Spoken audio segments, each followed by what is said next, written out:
Entre Lanester et Caudan, c'est la RN 165 qui est témoin une nouvelle fois du ras-le-bol des agriculteurs.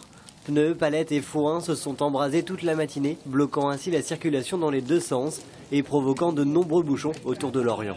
C'est alerter nos politiques en premier lieu. Bien sûr, on sait qu'on gêne nos concitoyens, mais c'est surtout les politiques qui sont interpellés aujourd'hui.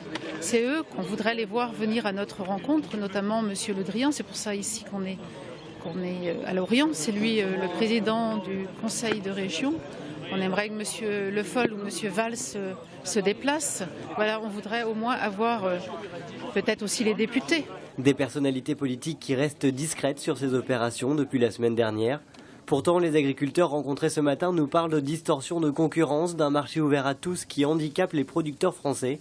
Des thèmes dont ils exigent une rediscussion au niveau politique.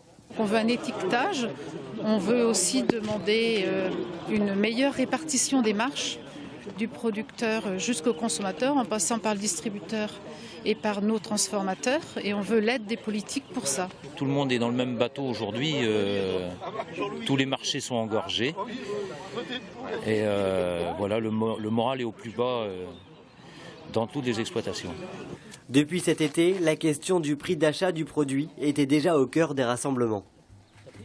Par exemple, dans le port, nos coûts de production aujourd'hui sont de l'ordre d'1,40 €, 1,45 €. On est payé 1,08 € de prix de base et donc ça nous couvre, c'est loin de couvrir nos coûts de production et on est tous un peu au bout du rouleau. Sur notre exploitation, les projets ont été étudiés, ça a été accompagné par les banques, mais c'est vrai que jamais on n'aurait imaginé un prix du lait comme au mois de janvier qui avoisine les 270 €. Dans aucune étude, on l'aurait présenté, aucun banquier nous aurait suivis. Et pourtant, c'est ce qu'on vit chaque jour.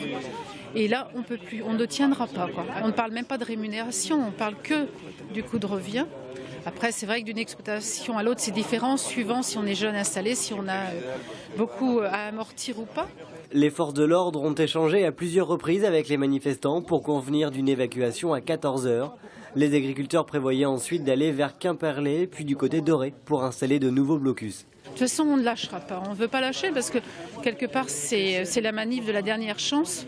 On a été à Paris cet été, on ne sait pas où il faut y aller, Donc on reste sur place, mais on reste motivé et mobilisé.